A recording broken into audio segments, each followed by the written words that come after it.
আপনাদের তো বিশ্বাস নেই, আপনারা কাট করেন।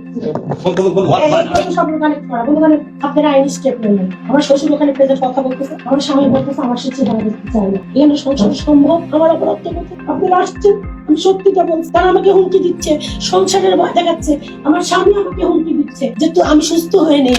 রাজধানীর উত্তরায় দম্পতিকে প্রকাশ্যে কোপাতে থাকে কিশোর গ্যাংয়ের 2 সদস্য। এ সময় পুরুষকে বাঁচাতে ধারালো অস্ত্রের সামনে ঢাল হয়ে দাঁড়ান এক নারী। এ ঘটনার একটি ভিডিও সামাজিক মাধ্যমে ছড়িয়ে পড়লে শুরু হয় আলোচনা। একাধিক গণমাধ্যমে খবরের শিরোনামও করা হয় স্বামীকে বাঁচাতে ঢাল হয়ে দাঁড়ান স্ত্রী। ঘটনার একদিন পর জানা গেল কিশোর গ্যাংয়ের হামলায় আহত মেহবুল হাসান এবং নাসরিন আক্তার ইপ্তি স্বামী স্ত্রী নন, তারা কেবল সহকর্মী।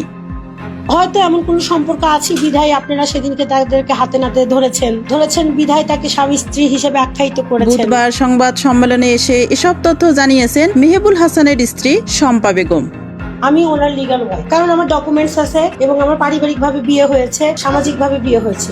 শম্পা বলেন, আপনি আপনার স্বামীর ভিতরে এই ধরনের আচরণ কি কখনো লক্ষ্য করেছেন কিনা, বা আপনি যে অভিযোগটা করছেন আমার শাশুড়ি ফোন দিয়েছে, দেখি। নাসরিন আক্তার ইপ্তির সঙ্গে তার স্বামী স্ত্রীর কোনো সম্পর্ক নেই, এটি জনসাধারণকে বিভ্রান্ত করার চেষ্টা। যখন ওনার এই ঘটনা ঘটলো তখন আমি আসলে হতভম্ব হয়ে গেছি যে আর বাংলাদেশের সকল মানুষ ওই মহিলাকে বাহবা দিচ্ছে, করছে, কিন্তু আমি হাইড হয়ে যাচ্ছি, আমার বাচ্চারা হাইড হয়ে। এদিকে সাক্ষাৎকারের সময় মেহবুল হাসান শম্পাকে ফোন করেন এবং বলেন, হ্যালো, হ্যাঁ বলো।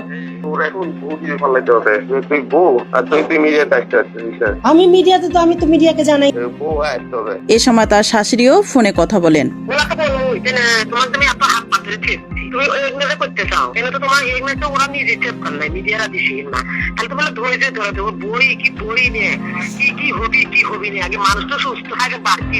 তারা খবর পাইছে বলেই তো আসছে।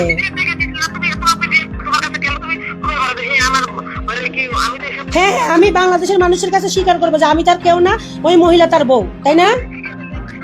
না স্বীকার করলে আমি কোথায় গেলাম, আমার মেয়েরা কোথায় গেল? তোমরা তো আমার মেয়েদেরও অস্বীকার করতেছো। গত সোমবার রাত 9:30টার দিকে উত্তরা 7 নম্বর সেক্টরের 9 নম্বর রোডে মেহবুল হাসান ও নাসরিন আক্তার ইপ্তিকে কয়েকজন তরুণ হামলা করে রান্দা সেগুলো দিয়ে হচ্ছে তাদেরকে ভয় দেখানোর চেষ্টা করে, এবং তারা যখন এই ধরনের ঘটনা ঘটে তখন অত্যন্ত সাহসিকতার সঙ্গে মেহবুল হাসান তিনি একজনকে ধরে ফেলেন, তাদের মধ্যে থাকা এখন জনগণ। এ ঘটনায় জড়িত 5 জনকে গ্রেপ্তার করেছে পুলিশ।